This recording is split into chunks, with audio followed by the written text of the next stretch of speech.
12 से 2 देश का पॉलिटिकल शो। खबर दिल्ली से, जहां शराब घोटाले के मामले में आम आदमी पार्टी जो है उसकी मुश्किलें बढ़ती जा रही हैं। बीजेपी का सीधा आरोप, केजरीवाल सीधे सीधे इस मामले के जिम्मेदार हैं। 2 नवंबर को आप जानते हैं ईडी ने अरविंद केजरीवाल को पूछताछ के लिए बुलाया है और इससे पहले अप्रैल के महीने में सीबीआई ने अरविंद केजरीवाल से पूछताछ की थी। लेकिन आम आदमी पार्टी के नेता कह रहे हैं कि ये पूरी की पूरी सियासी साजिश जो बीजेपी की तरफ से रची जा रही है आम आदमी पार्टी को खत्म करने के लिए। 2 नवंबर को अरविंद केजरीवाल को गिरफ्तार कर लिया जाएगा, यहां तक का दावा आम आदमी पार्टी की तरफ से किया जा रहा है। सुनिए। दिल्ली के मुख्यमंत्री अरविंद केजरीवाल को 2 नवंबर को जब गिरफ्तार किया जाएगा, उनको इसलिए गिरफ्तार किया जाएगा क्योंकि प्रधानमंत्री नरेंद्र मोदी जी को अरविंद केजरीवाल से डर लगता है। जब 2014 के चुनाव के बाद हर राज्य के चुनाव भारतीय जनता पार्टी जीत रही थी, तो फरवरी 2015 में अरविंद केजरीवाल ने भारतीय जनता पार्टी को मात्र 3 सीट पर दिल्ली में समेट दिया। सुप्रीम कोर्ट ने यह कहा था ईडी से कि आप आम आदमी पार्टी के खातों की जांच करो। सुप्रीम कोर्ट ने एक और गंभीर बात बोली कि 338 करोड़ रुपए के रिश्वत के सबूत मनीष सिसोदिया के खिलाफ मिले। अरविंद केजरीवाल भगत सिंह नहीं है, नटवर लाल है।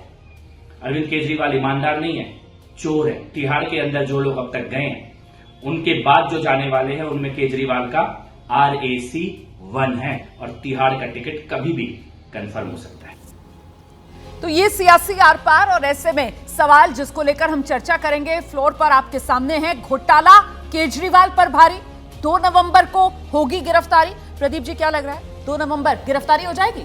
नहीं, मुझे नहीं लगता कि 2 नवंबर को गिरफ्तारी हो जाएगी। और आप स्मरण करें कि जब तो मतलब आम आदमी पार्टी बुलाने की कोशिश में इस पूरे मामले में, और डिप्टी सीएम मनीष सिसोदिया को भी जब पहली बार नोटिस मिला था, तब भी इस पार्टी की ओर से ये दावा किया गया था कि आज गिरफ्तार हो जाएंगे। संजय सिंह के मसले पे भी ये एक नैरेटिव बनाने की कोशिश होती है कि कार्यकर्ता इस मुद्दे पर यूनाइट हो जाएं और क्या कहते हैं कि उसका विरोध सड़कों पर उतरे। दूसरी चीज़ मैं ये भी कहना चाहूँगा कि जिस तरीके से इस जांच की डिज़ाइन की गई है, वो साफ साफ ये हवा में बातें तैर रही थी, आज नहीं। ये 2-4 महीने से, जब से ये मनीष सिसोदिया की गिरफ्तारी हुई है, उसके बाद से ये दिल्ली की सियासी हवा में ये बात थी कि ये जांच अरविंद केजरीवाल तक देर सवेर पहुंचनी है, ठीक है, जो पहुंच गई ठीक है।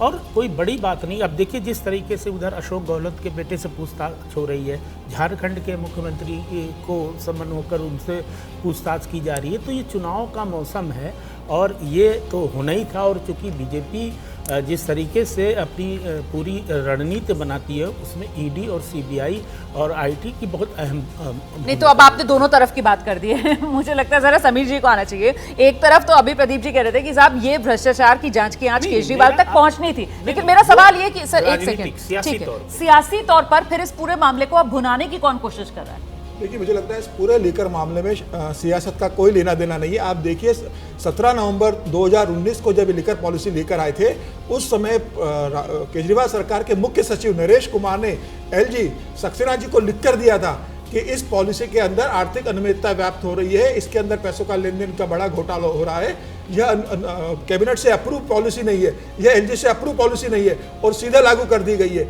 इस पे नरेश कुमार के लेटर लिखने के बाद चीफ सेक्रेटरी के LG ने इसको सीबीआई जांच के लिए दिया था। सीबीआई ने जांच की, उसके बाद ईडी ने जांच की, उसके बाद मनीष सिसोदिया की गिरफ्तारी हुई और ये बहुत स्पष्ट कहा कि 144 करोड़ रुपए की लाइसेंस फीस कोरोना का बहाना लेकर किस आधार पर माफ की गई, 30 करोड़ रुपए एक वेंडर के किस आधार पर माफ किए गए। मुझे लग रहा है 36 जोन में दिल्ली को कैसे बांटा गया, ये पूरा जो स्कीम था, ये पूरा सुनियोजित था। कैसे इसके अंदर पैसा बनाया जाए, दिल्ली की राजस्व को कैसे नुकसान पहुंचा जाए और पैसों का बंदरबाट किया जाए, चुनाव में लगाया जाए, तो मतलब सियासी तौर पर घिर गई है आम आदमी पार्टी दिमाग। सियासी तौर पर इसमें तो बिल्कुल घिर गई है। आम आदमी पार्टी कई तरह से घिरी हुई है। जब पार्टी बहुत ज़्यादा घिर जाती है, तो अगर आप पॉजिटिवली देखना चाहें पार्टी के समर्थक हों, तो यही एक मौका है, एक चुनौती है।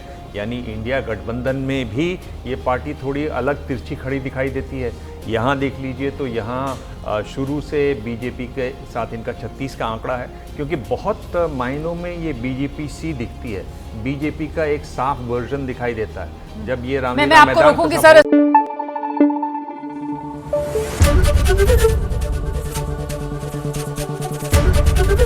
ABP News, आपको रखे आगे।